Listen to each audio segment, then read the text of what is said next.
Cool. So I think one of the things that I'm very curious about talking to these incredible people here is we can start off with what's the limiting belief that you've had about yourself that when you shifted, your life changed?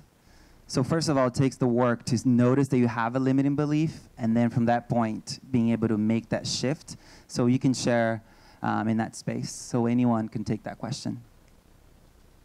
Well, I had one that just came up for me very recently, actually. Yes. And it never felt like a limiting belief until I was able to recognize it and move on from it.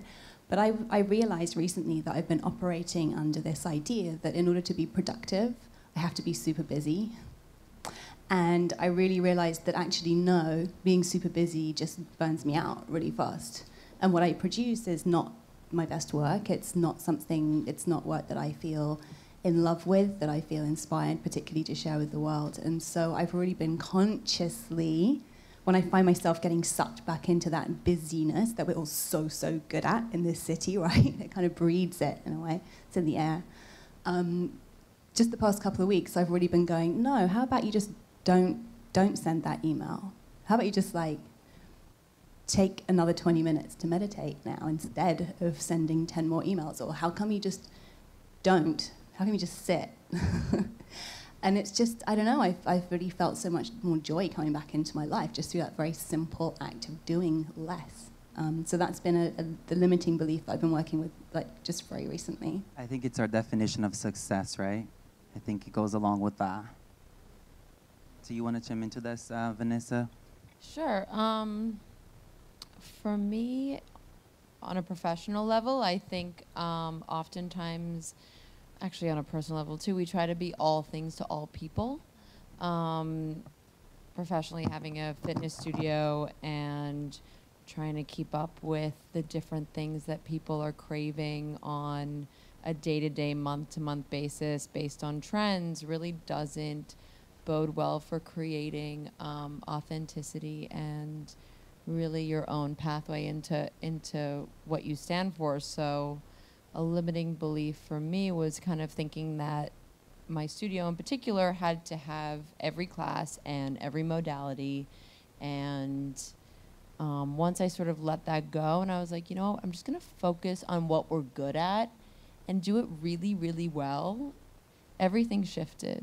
And we really sort of forged our own path. I mean, we were talking about this earlier. So often we get caught up looking at what everyone else is doing and think that we have to do the same. But it's when you put the blinders on and just kind of stick to your path that you end up kind of creating your best work in some ways.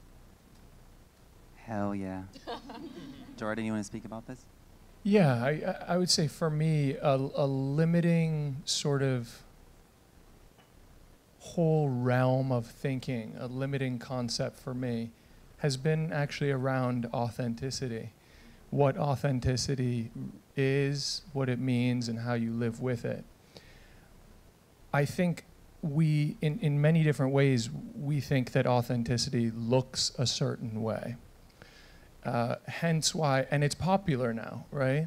It's like you could say it's a trending idea, authenticity. Hence why you have accounts on Instagram that are all about what I call relatability. Like memes about, oh, I eat, while my friends are getting married and buying a house, I'm eating pizza and drinking wine. And aren't I adorably maladjusted, right? Can't fucking stand that. That's annoying. Because it's not aspirational, it's not inspirational. Which is I don't know what I'm into. I kind of like looking to things that are inspirational. So how odd is it for us to be in this field of really being forces of inspiration, or at least trying to be in the lives of other people, but yet at the same time needing to honor and recognize the places in our lives where we're not really getting it right. And that, for me, has been the birth of a true feeling of authenticity. That I might get it wrong one day, I might really hit it out of the park the next day, and then after that, get it wrong after that. But how can I live in that flow of just trying to be the best person that I can be. That for me is a feeling of authenticity. And I think that's what people read, is your level of comfort with your ups and downs and your mistakes. So letting go of this idea that as a spiritual teacher, as a yoga meditation teacher and a life coach, that somehow I have to have my life all together. I don't. I have to really accept my life fully, and that's when I become the most powerful teacher I can be. Hell yeah. I think we can all agree to this. Fuck, this is great. Thank you. You brought up something really amazing, though, as you said, I'm gonna like take a piece of it, but as soon as you're trying to be inspirational, you're immediately inauthentic, right? Because like being authentic is just living in your truth and like doing what comes natural. So as soon as you're trying to be inspirational, like you already blew it. Yeah, I do think that there's an energy with which you can elevate people, though.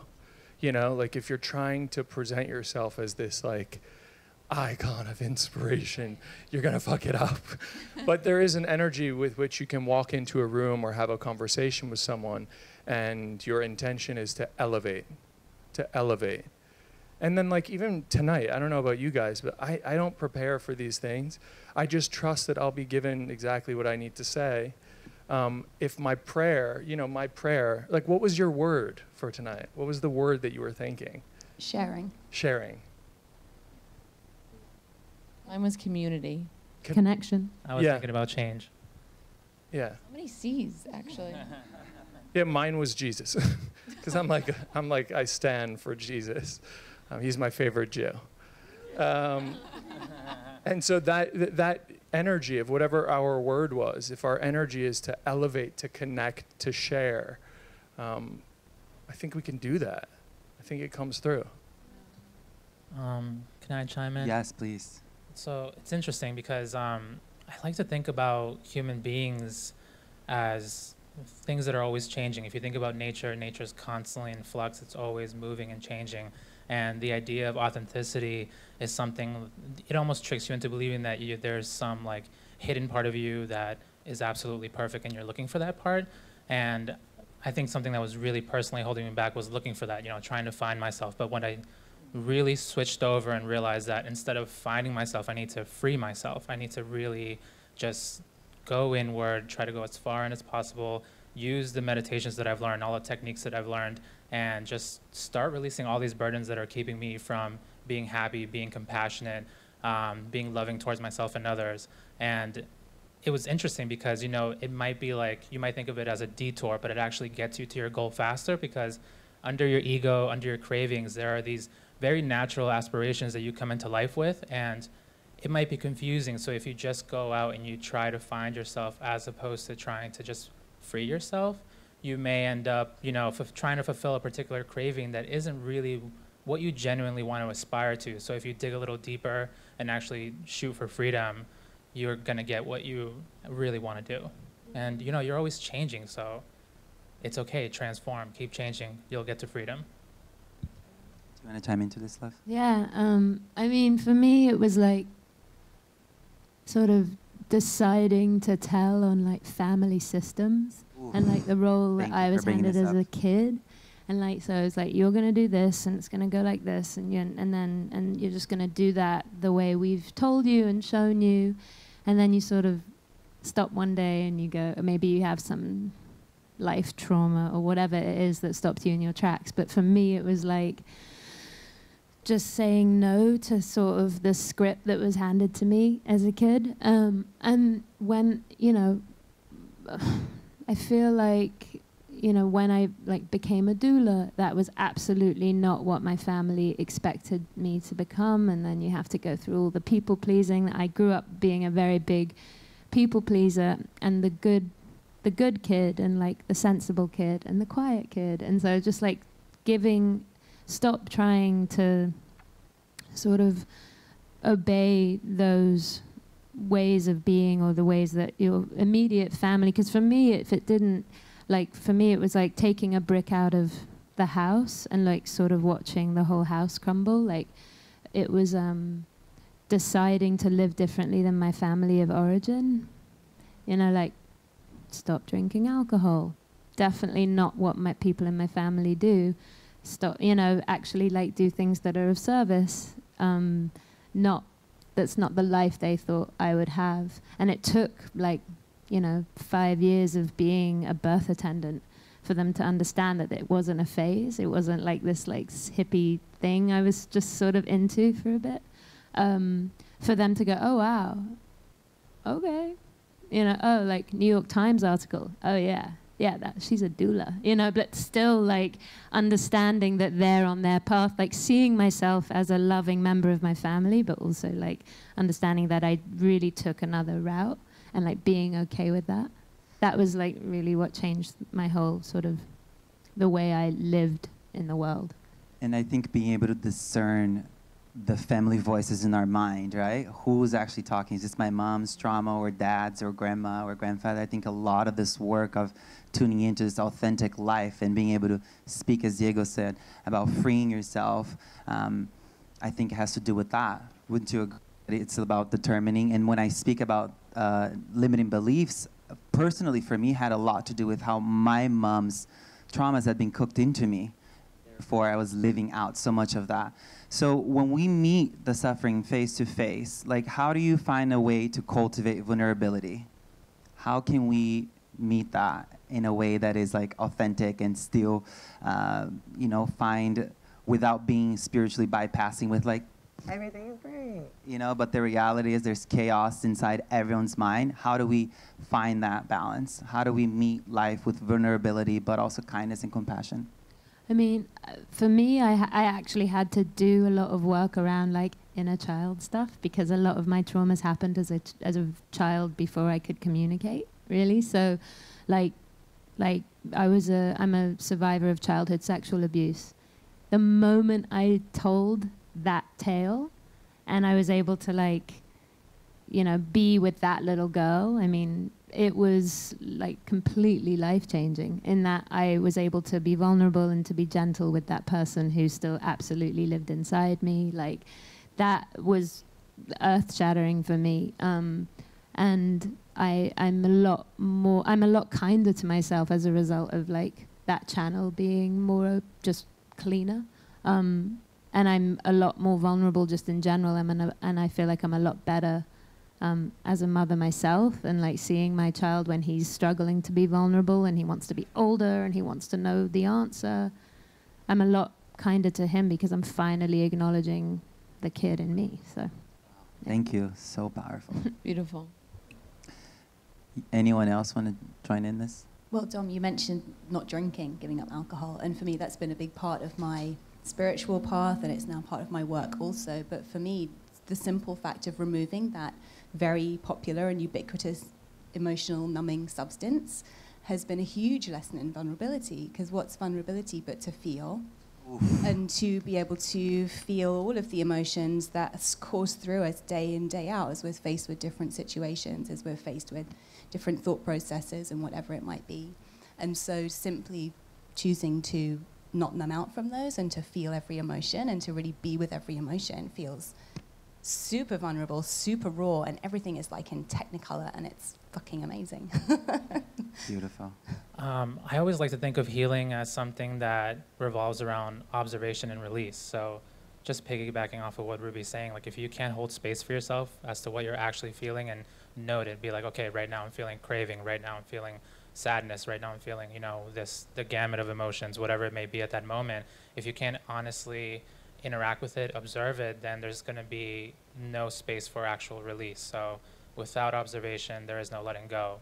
And it usually helps to have some sort of technique, to have some sort of meditation practice or strict yoga asana practice, or there's so many things out there nowadays that can really help you go deeply inside yourself and actually start purifying your mind and letting go. And it's funny what you say about sobriety, because I feel like the real work for me personally started when I stopped drinking, and then life got really fun. Same. And so in terms of my practice, I think that's coincided with me. I've always been a writer, I've always been a journalist, but I've always written about other people's stuff and reported on this, and writing about my own life and own experiences in my book, but also for my blog and just in general, has been so cathartic in a way for me, a practice for me to process the feelings and the experiences that have led to those feelings. Yeah, I feel like that I am more of service because I'm more in touch with those wounds, you know, like when I'm being a doula, you're watching people at their most vulnerable, and you absolutely, if you're like in there with all your traumas and you haven't looked at one, and and you're maybe you went out the night before and you go to a birth, that's not a good look, don't do it. I mean, like for me, I mean, before I got sober 3 years ago, like I still was like carrying, I sort of had this like renegade, like tailbone, like this thing I was just dragging around with me that was like my family's traumas, my family's secrets, my everything was just like in me. I was like a storage unit for stuff, for other people's stuff. And, you know, for me it was about letting that go so I could be cleaner for other people, because watching other people dive so deep into their psyches when they're giving birth, like there's nothing, you know, that space is so sacred. It's just like, and holding space for people to access that stuff, you absolutely have to be living authentically, you know, and in touch with that in yourself. I was just going to say, kind of piggybacking off all of this, but just finding moments of stillness and asking questions. Like, sometimes it's really hard to peel back the layers of trauma and of experience. And for me, it's always been just getting really quiet and kind of asking questions and answering, why am I feeling this way? Why am I sad? What happened? Like, where does this go back to? How deep can it go? And, you know, it takes time. I mean, it's like a muscle you have to exercise, right, to get better at this and to like heal yourself. And it's, some days are hard and some days are easy. It's just kind of like allowing yourself to be however you show up, you know. There's a line in A Course in Miracles that says, "You are not perfect or you would not be here." So it's a helpful reminder to all of us, no matter our wounds or whatever, we are here to heal and to be healed. That's why we're on the planet. None of us is enlightened. I think there are about, literally, I think 12 enlightened masters living on the planet today, and each of them holds enough energy to like really support the rest of humanity. But I don't know. I doubt one of you 12 is here. So for the rest of us, it's like it's a level of just accepting that we're really gonna constantly be fucking up, and to have a softness and an acceptance of that we're learning, and that sometimes you're not ready to heal your childhood trauma just yet. Maybe you'll be ready in 5 years. Maybe it'll come to you. You know, for me, I had a childhood memory come to me through my dreams. I get a lot of messages and downloads through my dream life. And I was standing at this door, and I opened the door, and it's a white room. And in the white room, it was one of those vivid dreams. You know those vivid dreams where it's like not like one of those regular dreams. It's like so real, so vivid. I opened the door, and there's my little 3-4-year-old self. And I could feel that he was not, even though my parents did the best that they could, he felt unloved. He felt weird. He felt strange. And I grabbed him, and I grabbed his face, and I said, "Do you know how much I love you?" And I hugged him in my arms so tightly. And I woke up the next day, and it felt as if I had been through 10 years of therapy. I wasn't ready to experience that dream, that vision, that healing until it came to me. And I know I have a lot more healing to go through, and that when I'm ready, it'll come into my awareness, as long as I bring in the stillness, and I'm open. And I don't guilt myself or judge myself for not being all healed yet. Also, don't use your wounds to manipulate other people. Mm-hmm. And I just want to note, there's a research called the ACE study that talks about 7 out of 10 people in the U.S. have experienced trauma, either physical, sexual, or verbal abuse as a child, therefore they're going to be more prone to experience mental illness at a later date. So when we're in a room with 10 people, keep that in mind, access compassion within all of us. And I think this goes with what we're all, why are we here, why are we coming here, is to really share that space. So thank you so much. And to segue to this, to the main point of our panel is to, one of many is biohacking, and it's not from the scientific understanding of that, but it's really, how do you guys tune in? Like, what do you do? What do each one of you do individually what are the doings that lead to being? What are the things that you do every day that brings you to that being, to that quiet space where you can actually have the witness perspective to your suffering, the witness perspective to the childhood trauma or the parent's voice? Like, what is it that you do? And let's, be as open as you can about it. Thank you. I started doing transcendental meditation 5 years ago, and and then in the past 2 years, my prayer practice has really deeply increased. So for me, I don't start my day unless I've done one or both of those things. And as far as the trauma, it was going to EMDR sessions that really started it off. And as you were saying, I did one of those sessions years and years ago when I was 17. I got flashes of the room it happened in. I was like, fuck that. And it took 10 more years for me to go back to do it. And it only came through being in a meditation. And I went to meditation initially because I had a rage problem. I was really angry. I was raging on my kid. Went to TM, really got that in check. And then once I was meditating for a few years, just flashes of the actual incident came to me. And so EMDR just sort of continues to be a safe place for me to go and sort of check in with that event. Hopefully more events don't keep coming up. That's eye movement desensitization. EMDR is eye movement desensitization. It's it's not hypnosis. You're definitely in a safe space with a therapist who's able to sort of track where you are and help you come out if it's too much. And I mean, for me, it was so locked in there. I actually it was just wild. It was untraceable, this memory, because of what we do with trauma. So, I mean, it's taken a number of sessions, but now I have the room, I've got the person, and I've got the age, and So instead of it being too much information, I feel empowered. I feel like I'm not that scared, sort of submissive little girl, and it was a very, So continuing to do those sessions is actually really helpful and not scary, and could not be a one-time event, because if I just went once and remembered it all, I'd be it'd be a mess. That's incredible. Yeah. It's really amazing. I want to go. Yeah. Well, just imagine all of the fun traumas that are locked inside of you, but waiting to be discovered.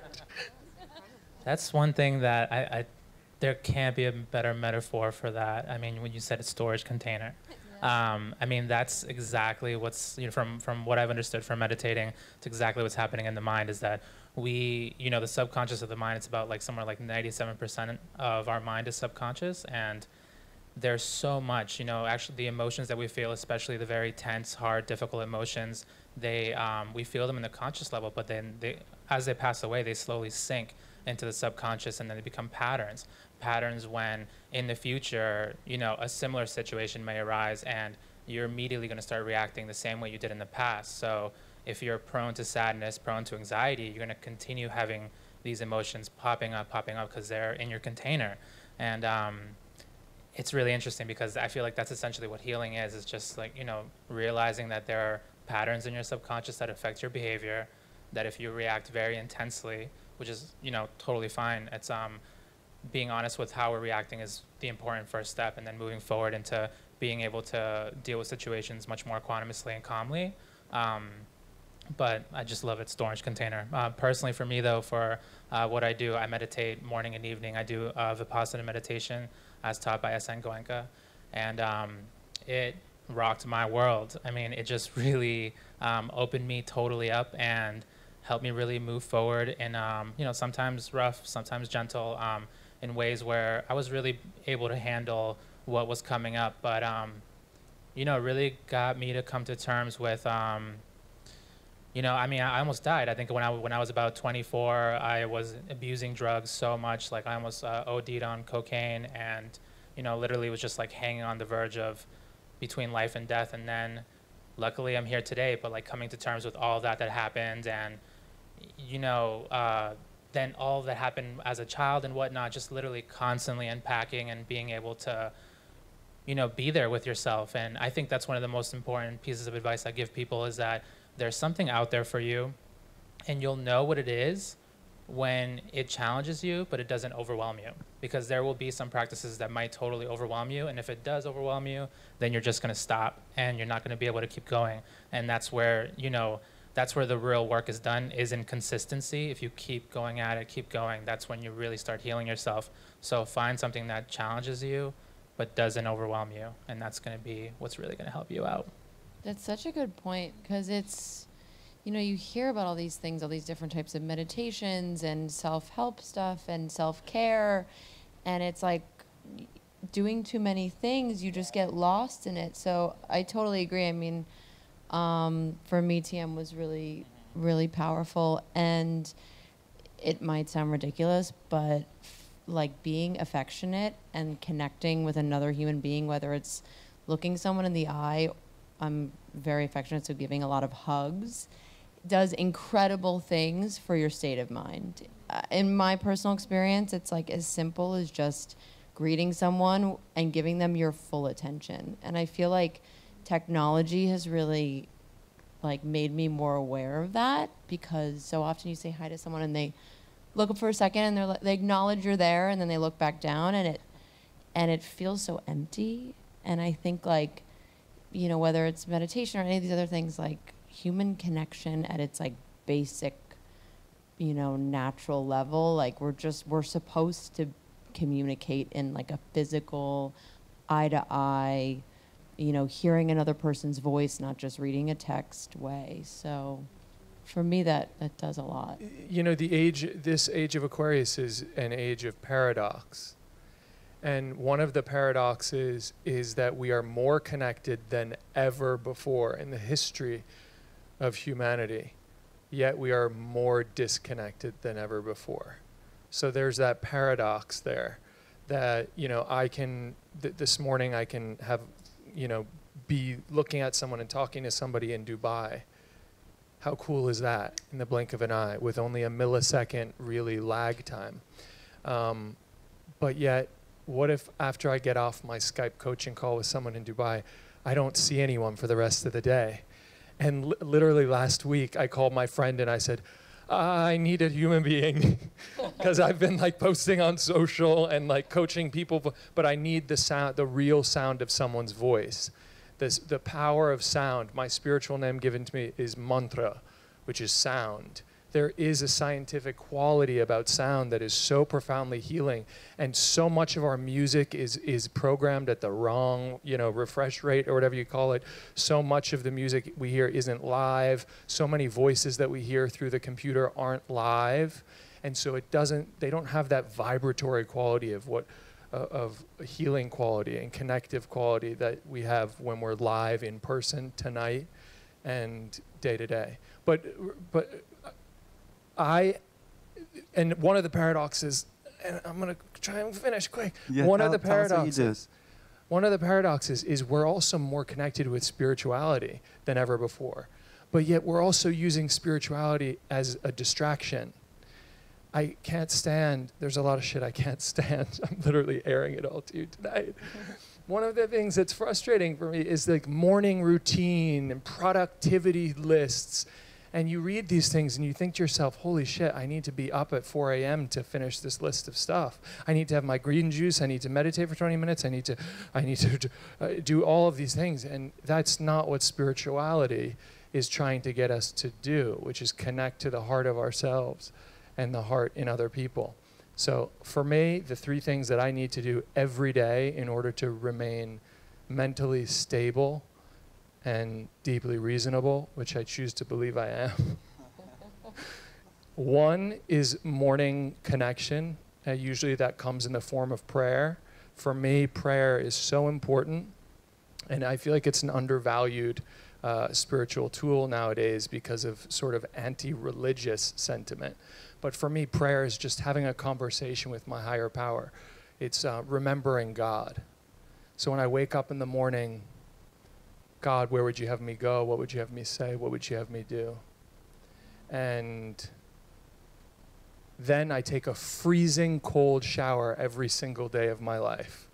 It is the most anti-anxiety, natural anti-anxiety tool I've ever found, which is why I consistently take it, sometimes several times a day. Even when it's 30 degrees below, I'll take a freezing cold shower and it feels like a Xanax. It's really good. And then in the evening, a surrendered prayer. Again, prayer. I must surrender my life to a power greater than myself. I created a whole album called Bedtime Mantras, which is surrendered prayers that you can listen to. And I listen to my own voice, which is a powerful thing. If you ever record your own voice saying an affirmation and then listen to it again, that's very powerful. So those three things. And thank you. If you could send a message to your 13-year-old self, what would it be? So when I was little, my mom got me a book. Maybe some of you also got this book, but it's called Don't Sweat the Small Stuff. Don't Sweat the Small Stuff, and it's all small stuff. And I remember she gave it to me. My mom is incredible. She has an amazing ability to let everything roll off her back, which can be very inspiring and incredibly irritating. But that book, I remember it sitting in my room, and I just was mad at it, you know? And it took me so many years, almost of it just being there, to really absorb its meaning. You know, just we're so blessed to be here and to be sitting in this room and to have like love and light and people around us that care about us. It's all small stuff. And it's like I have to remind myself that every day. So I would get started much earlier, probably, and tell my 13-year-old self to absorb the book. Chill the fuck out. Yeah, thank you. I think I would tell her how cool she is, you know, and to stop like trying to be cool. I think that's the thing. Like all of those little quirks and idiosyncrasies that she thought meant she didn't fit in and that she wasn't cool were actually the very things that make her so fucking cool. So I think I would just go to like, you know, just to remind her to just keep being the weirdo that she really is and to embrace it. Look where I got you. Yes.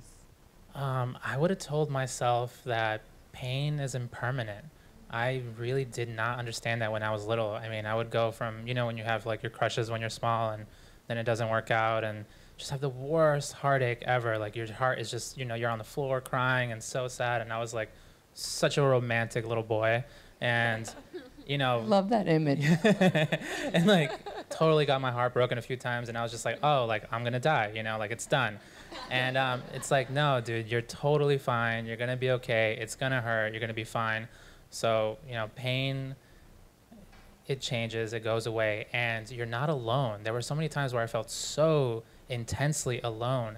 And that loneliness, it takes work, but it can go away. You know, loneliness is a factor of the distance we have between us and ourselves, and however much we're sort of running away from ourselves, how much we're not being honest with ourselves, you know, that will create our loneliness. So even if we have a lot of, you know, beautiful family and people around us who really love us, it's hard to really connect with that if there's so much distance between me and myself. So, you know, you're not alone, and you can do the work to feel whole. I just want to say one thing about being not alone. Research shows that 1 out of 4 people in America don't have anyone to talk to. So reach the fuck out. Talk to your people. Extend a hand and give hugs. Who else hasn't talked about that 13? I would tell a lot of things, but I probably would tell her that she's more understood than she thinks. I moved from England to New York when I was 12, and it was really like the roughest year ever. Like that age, like moving countries. It just, I felt like I wasn't asked permission, like just sort of was taken here. And so I think the thing I would tell myself was that, you know, my mum was, you know, my parents were doing the best they could, and to understand that they get that it's going to be hard. But I really took that year and sort of formed a lot of my resentments and like my, around that move. Like that was the move that sort of, that was the year that I sort of became my adult self. You know, I sort of formed all those patterns like that year. I can pinpoint it back to that year. So you're more understood. I can relate to that 100%. Thank you for that. Jordan? What do I tell to my 13-year-old self? Yeah. My 13-year-old self, I was a staunch atheist. That's how my parents raised me. And yet I could sense, you know, since I was little, I had some paranormal experiences, some of those vivid dreams. And I sensed a presence around me my whole entire life. But I didn't believe, certainly, in something called God, you know, a bearded man in the sky. But I remember reading a Harry Potter book, namely the second book. Of course. And the magic that I felt reading that book, I hid it under the desk in school during class, and I would read it. And I would tell my 13-year-old self reading that Harry Potter book that the magic is real. That's why it means so much to you. That's why it matters so much to you. And don't lose sight of the magic. There are going to be people who are going to call it bullshit. I mean, my own father has no idea what I do. Has no idea. He's like, where did this kid come from? He doesn't believe anything that I say. And matter of fact, my father doesn't even believe that I believe what I say. He's so far separated. Talk about your psychic legacy, you know, from your parents. So I would tell my 13-year-old self, don't allow anyone to take away the belief in that magic. Because that's part of your destiny, and your calling here is to be a vessel for that magic and to shoulder the responsibility, like all of you are doing here today, to really shoulder the responsibility of making yourself available for the work of grace and magic in the lives of other people. Thank you. I have one last question, sorry, and I need 5 minutes. How do you want to be remembered? And then we're going to close. I know this is a tough one, but let's pull it out there. I guess I'd want to be remembered as a good server. I just want to, obviously, you know, serving other people, but you know, I really think you first have to serve yourself. So, being able to really just come in touch with myself and be honest about what I'm doing and progressing forward, and just being able to serve as many people as possible, and just being a good, as we call it in my tradition, a good Dhamma representative. And yeah, just, you know, after I die, I'm like, oh, he did a really good job serving. That's great. Yeah, I think I'm going to say, can I just say the same? Yeah. Same. For I don't know what it is. It does take many forms, but for contributing something useful, like for having something useful to put on the table, basically, yeah. That's it. No, nothing too grand. I think I'd like to be remembered for bringing love and positivity and light into the people around me.